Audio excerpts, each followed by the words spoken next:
On March 5, 1963, the music world was shocked by the devastating news of Patsy Cline's untimely passing. The beloved country icon, known for her emotional depth and powerful voice, tragically passed away in a plane crash that also claimed the lives of fellow musicians. Patsy, with her profound influence on the genre, left behind a legacy of timeless hits and a multi-generational fan base. Fans and fellow musicians mourned for her loss, and tributes poured in from all corners of the world. As the details of the accident became clear, the sense of shock and loss intensified, leaving many wondering about the circumstances that led to such an accident. So what exactly happened on that fateful day in 1963? This is the tragic story of Patsy Cline, one of the most influential female country singers in music history. First, let's go back to where it all began.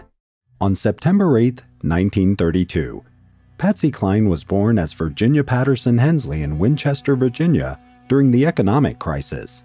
Throughout her childhood, Patsy's family relocated often as her father sought stable employment. During her teenage years in 1945, around age 13, Patsy faced a serious health crisis when she suffered a throat infection accompanied by rheumatic fever, a condition that worsened significantly over time. This illness became so severe that she had to be hospitalized. Miraculously, after recovering from this life-threatening situation, Patsy experienced a profound change in her vocal abilities. The illness had a lasting impact on her throat, resulting in the development of a rich, resonant voice, remarkably similar in power and depth to Kate Smith's celebrated alto voice. This transformation marked a turning point in her life and laid the foundation for her later success as a country singer. As a teenager, Patsy was fascinated by the art of singing, a passion she discovered while performing in her church choir. Her talent soon transcended church walls and led her to the studios of WINC, a radio station in her hometown of Winchester, Virginia. It was here at WINC that Patsy made her professional radio debut in 1947, a major milestone in her burgeoning music career. These early successes provided the foundation for Patsy's rise to country music stardom. In the early 1950s, Patsy refined her skills through her frequent performances on diverse stages. Her dedication to music caught the attention of Connie B. Gay, a prominent figure in country music, which led to her appearance on the television program Town and Country Time.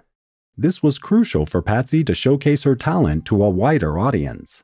During this time, Bill McCall, the president of 4-Star Records, recognized her talent and contracted her to his label. Although she released several singles through 4-Star, these tracks had only limited success and did not lead her straight to fame. A turning point in Patsy's career came with her performance in Arthur Godfrey's Talent Scouts on January 21, 1957. Patsy performed Walkin' After Midnight at the age of 24, captivating the audience. The performance was a hit, making the song a commercial success. Shortly thereafter, Walking After Midnight was released as a single and quickly climbed to number 2 on the Billboard Hot Country and Western Sides chart. This marked Patsy Cline's breakthrough in the music industry.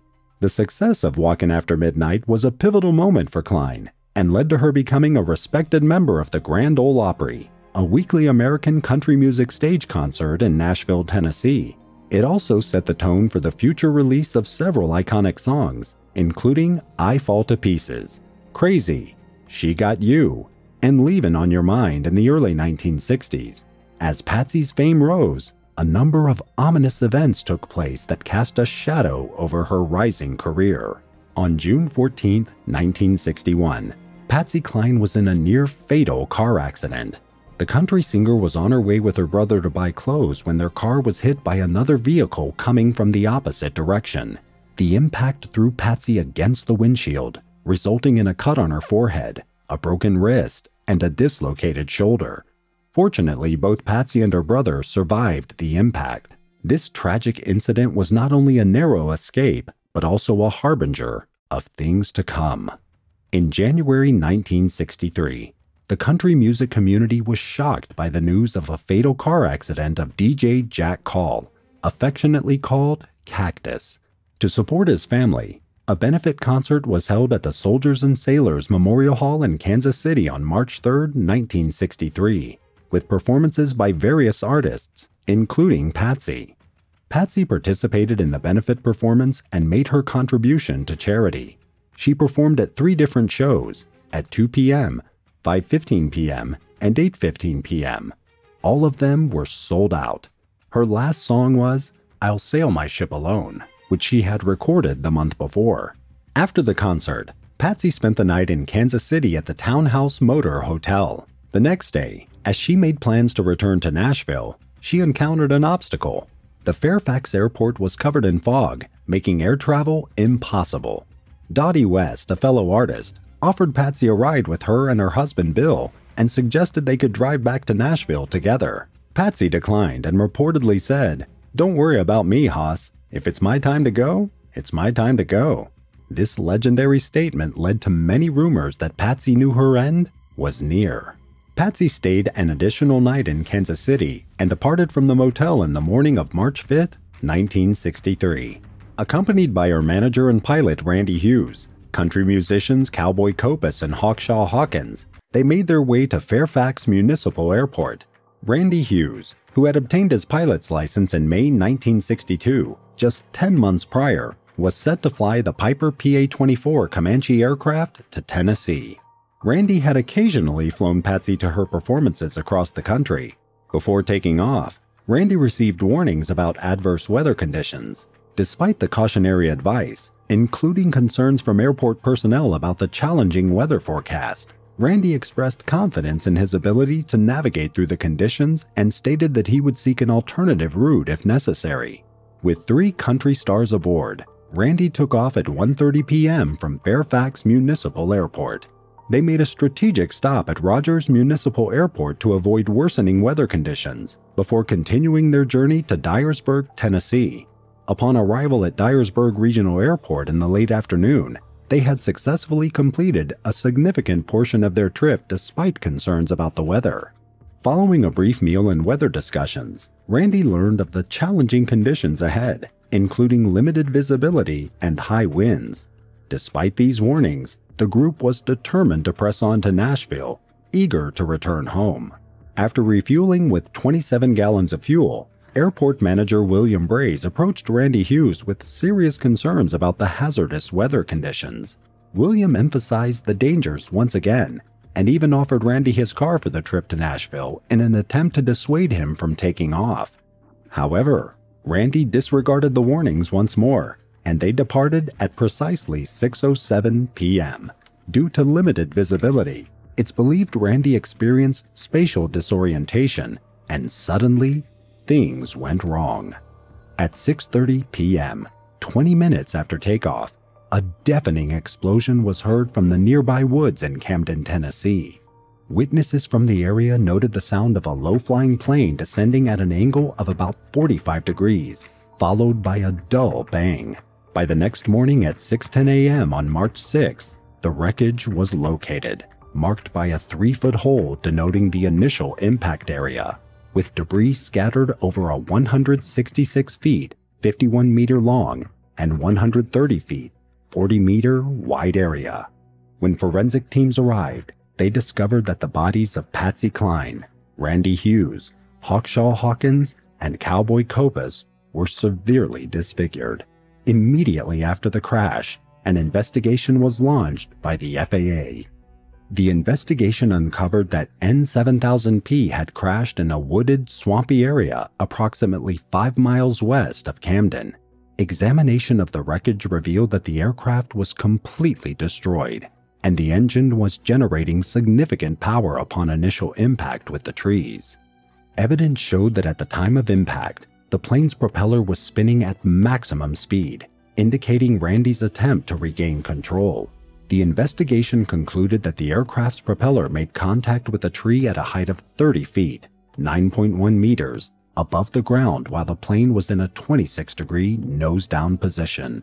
Subsequently, the right wing struck another tree 32 feet, 9.8 meters to the right, leading to the airplane becoming inverted. The descent angle steepened to 45 degrees, and the Piper Comanche impacted the ground at an estimated speed of 175 miles per hour, 282 kilometers per hour, approximately 62 feet, 19 meters from the initial point of contact. There were no signs of any issues or malfunctions before the crash. The investigation also delved into pilot Randy Hughes' qualifications. He had received his pilot's license just 10 months earlier, in May 1962, and immediately purchased his first airplane, a 1960 Piper PA-24 Comanche 250. According to the investigation, Randy logged a total of 160.2 hours of flight time, including 117 hours logged in the Piper Comanche. The conclusion was that Randy lacked crucial qualifications for the challenging weather conditions he faced, such as a night flying license and an instrument rating, which are required to navigate without visual cues. The investigation critically examined Randy's decision-making process, particularly his choice to begin a flight without the necessary instrument rating under the challenging weather conditions. This decision was identified as a major factor in the accident, with the report concluding that Randy's attempt to fly visually in poor conditions resulted in the loss of control of the aircraft. Accident investigators also considered the psychological aspect of tunnel vision, in which a pilot's attention narrows to the goal of reaching the destination, possibly at the expense of broader safety considerations. This phenomenon, along with bad weather and pilot hubris, were identified as crucial elements contributing to the tragic outcome. An autopsy performed on the pilot Randy revealed no physical or medical problems that might have contributed to the accident. The devastating crash not only claimed the lives of 4 beloved figures in the country music community, but also left an indelible impression on fans across the United States. Patsy Cline was tragically only 30 years old at the time of her passing. Her body was returned to her hometown of Winchester, Virginia, where she was laid to rest. On March 10, 1963, an overwhelming number of mourners from Maryland, West Virginia, and Washington, D.C. came to the Jones Funeral Home in Winchester to honor the memory of Patsy Cline. The funeral home was completely full, and about 1,000 people poured into the streets to pay their last respects. The casket, adorned in a striking gold hue and featuring a photograph of her on the lid, served as a poignant homage to the beloved country music icon. It was something very unusual. All those crowds, and so respectful too, recalls Reverend Nathan Williamson, who led the services. The procession to Shenandoah Cemetery witnessed a constant stream of admirers trailing the hearse, underscoring the profound bond Patsy Cline had established with her fans. Patsy's untimely passing caused a shockwave in the music industry and brought a deep sense of loss to fans and the country music community at large. The void left by her departure was deeply felt, not only in the immediate aftermath of her death, but also in the decades that followed. Patsy was a pioneer for female artists in country music, a genre largely dominated by male artists at the time. Her legacy, characterized by her profound emotional expression and distinctive blend of musical styles, continues to inspire a wide range of artists from different genres. Her repertoire of songs, which includes hits such as Crazy, Walkin' After Midnight, and I Fall to Pieces, continues to captivate new generations of listeners, underscoring the timeless quality of her work and her exceptional talent as a singer. In recognition of her pioneering contributions, Patsy was posthumously inducted into the Country Music Hall of Fame in 1973, making her the first female solo artist to receive this honor. Her legacy continued to flourish through the release of her recordings after her death, allowing her music to reach new audiences and maintaining its relevance in the industry. The 1985 biopic Sweet Dreams served as a tribute to her life and career, summarizing her struggles, accomplishments, and the timeless quality of her music. It helped solidify her status as an iconic figure whose influence extends beyond country music and the broader cultural landscape. A memorial service was held on March 5, 2023, in the chapel of Alms Funeral Home in Shenandoah Memorial Park to mark the 60th anniversary of Patsy's passing. The gathering was open to all, And for those who could not attend in person, there was the opportunity to participate via Facebook Live. Patsy Cline remains a symbol of pioneering excellence and enduring appeal in music history.